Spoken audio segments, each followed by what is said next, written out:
about 20 minutes to tell the truth about the SCP Foundation, so I'd better not waste them. The collapse of this story began after the discovery of SCP-035, which has a form of a porcelain theater mask.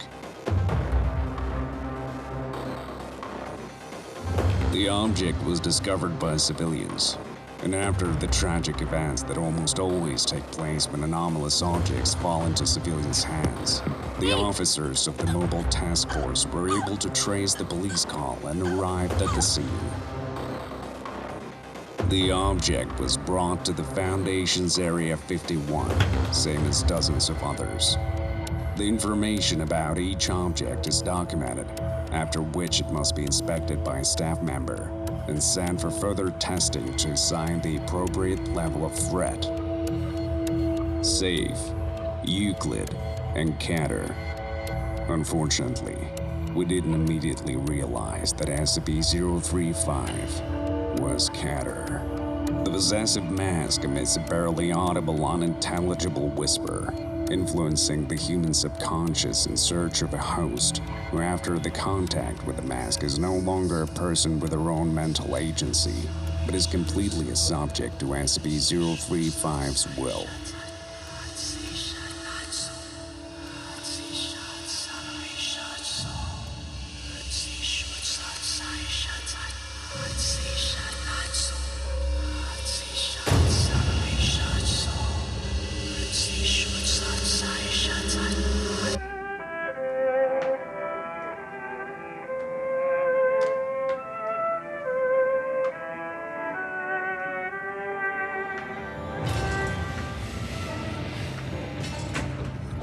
Dr. Ram became the head of the research on SCP-035, being the first to learn about the object's ability to change its appearance. Depending on the mood and current objectives, the possessive mask takes on the appearance of a comical or tragic mask. During such metamorphoses, all of its existing visual representations automatically change to match its new appearance. Turn around.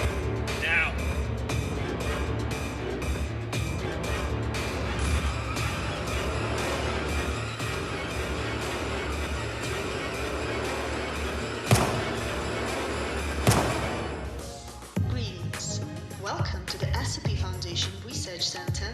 The purpose of the center is to study and... What the hell?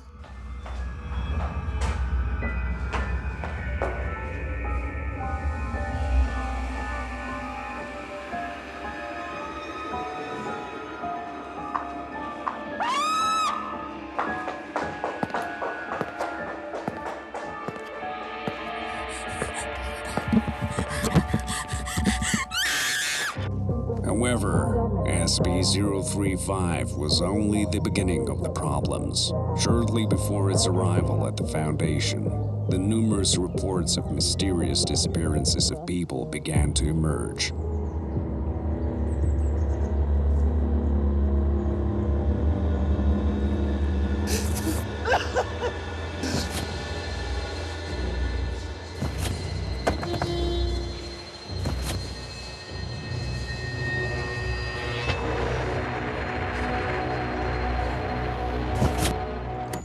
The Foundation made considerable effort to find the abductor, who turned out to be SCP-049, a humanoid resembling a medieval plague doctor.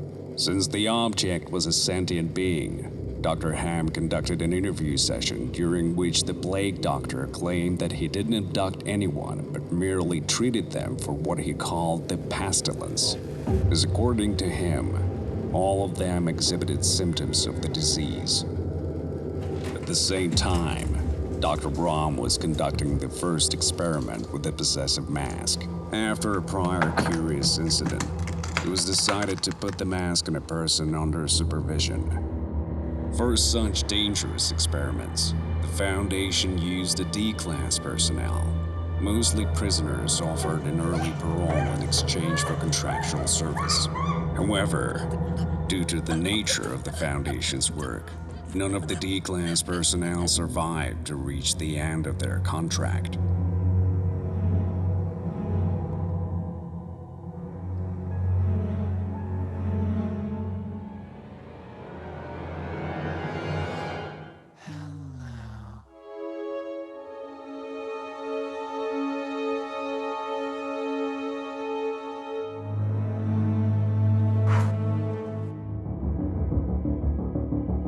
For a thorough study of motives and behavior, Dr. Ham conducted an experiment with the Plague Doctor. The creature carefully examined the cold, infected D-Class personnel.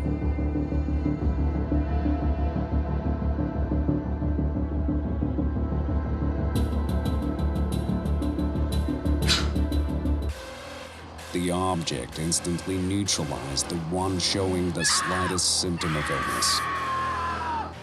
The further study of the possessive mask revealed that the object exhibits sadistic tendencies and compels people to commit suicide.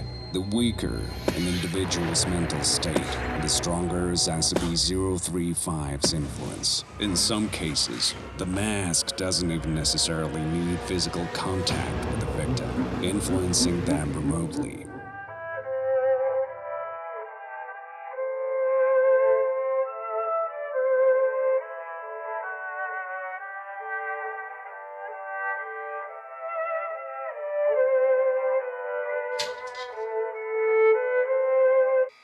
Dr. Ham continued to study SCP-049. The Plague Doctor spent hours with corpses, claiming to treat them. However, the Foundation has yet to receive any information on the exact nature of the treatment. Leadership of Area 51, which included the members of the O5 Council, the highest governing body of the Foundation, waited for comprehensive data from Dr. Ham regarding the Plague Doctor as soon as possible. Ham observed the object around the clock. The work was crucial, and Ham felt that the solution was very close. However, he had no idea how it would turn out for him.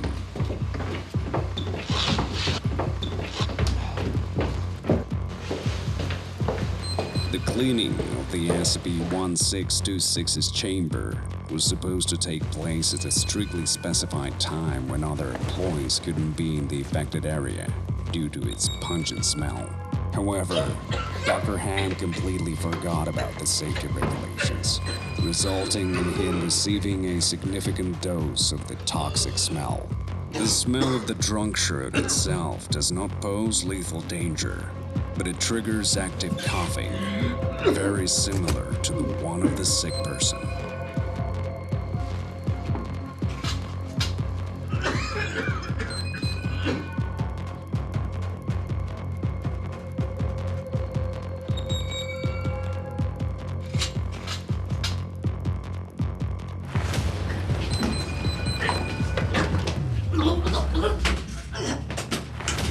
No, don't approach me.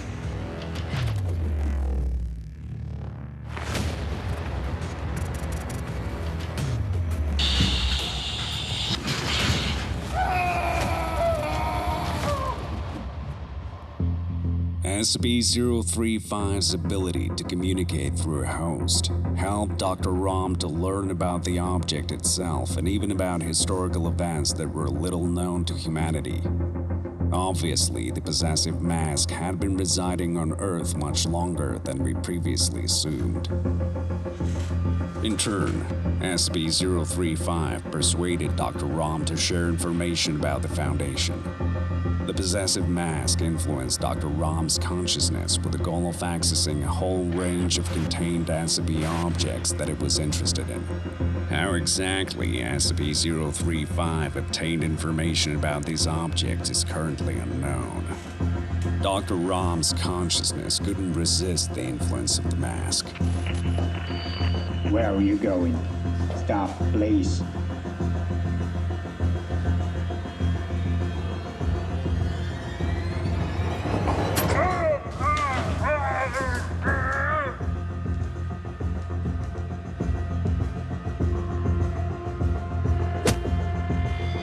Later, a regulation was introduced that all personnel in the close vicinity of the possessive mask have to wear noise-canceling headphones.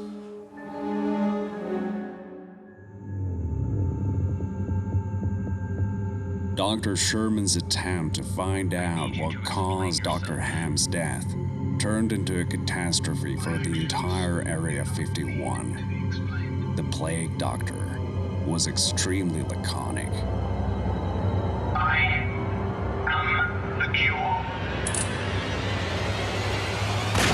And then, the chaos ensued.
Having violated the containment conditions of the possessive mask, the Plague Doctor headed for the exit from the Area 51. The O5 Council dispatched the Mobile Task Force Epsilon 11.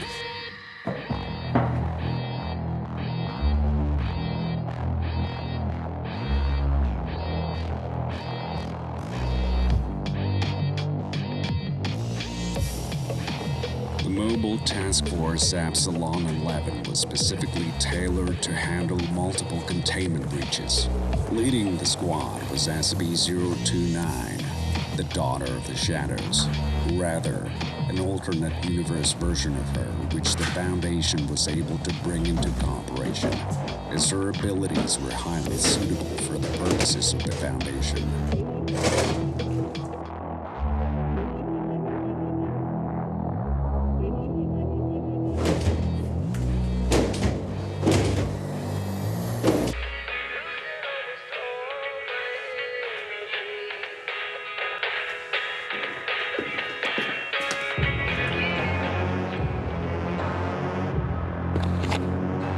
All access were monitored by the command center, so every move of the Plague Doctor was tracked, and information about his whereabouts was promptly relayed to MTF Epsilon 11. To have a chance of escape, one had to blind the Foundation first.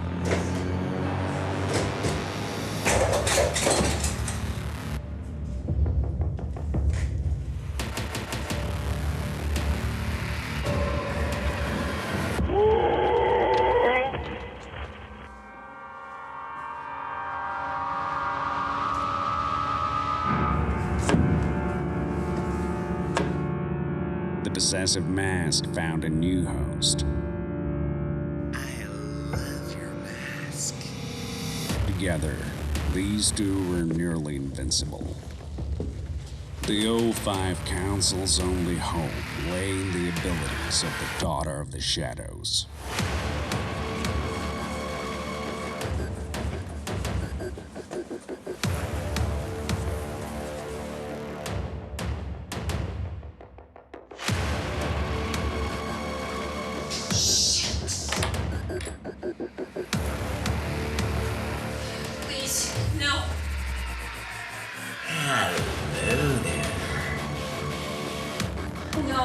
No, please don't do that.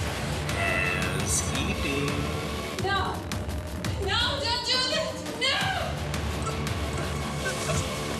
During this incident, it was revealed that SCP-035 gains access to all knowledge of its host. By taking control of the operator's body, the possessive mask obtained knowledge of how to operate the command center. And then she released him. The Foundation used the services of the Daughter of the Shadows because the object possessed supernatural physical strength and enhanced resistance to physical trauma. However, SCP-106, or the Old Man, had the same qualities. While the Foundation relied on SCP-029, the fugitives rooted for SCP-106.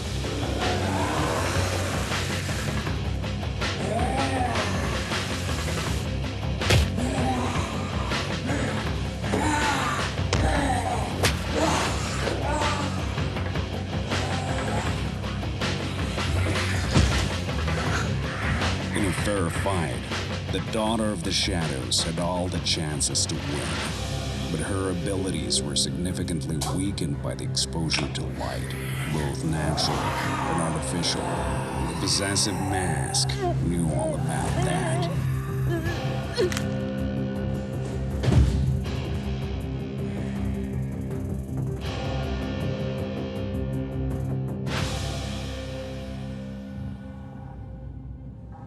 When I learned about the numerous containment breaches at the Area 51, I headed to the command center, but it was too late.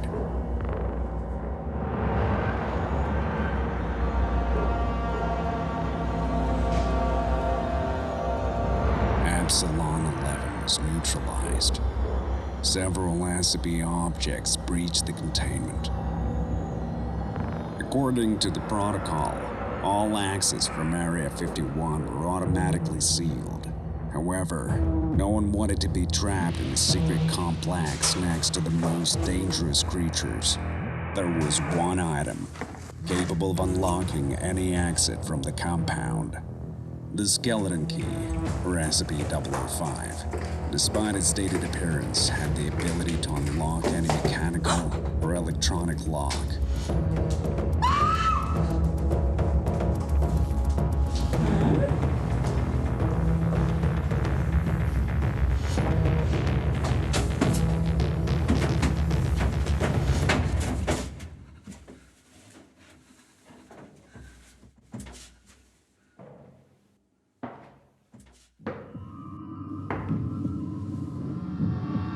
Hello, little piggy.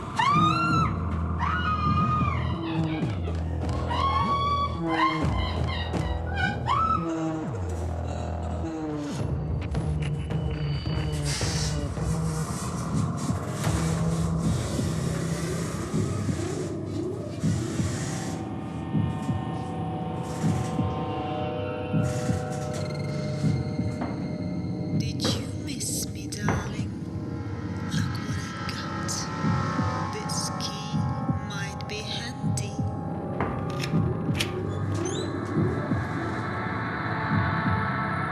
I had to choose between losing 3 objects and destroying the entire compound. Yes, I allowed the Plague Doctor and the Mask to leave to focus on restoring containment for SCP-106, but the O5 Council did not appreciate my actions.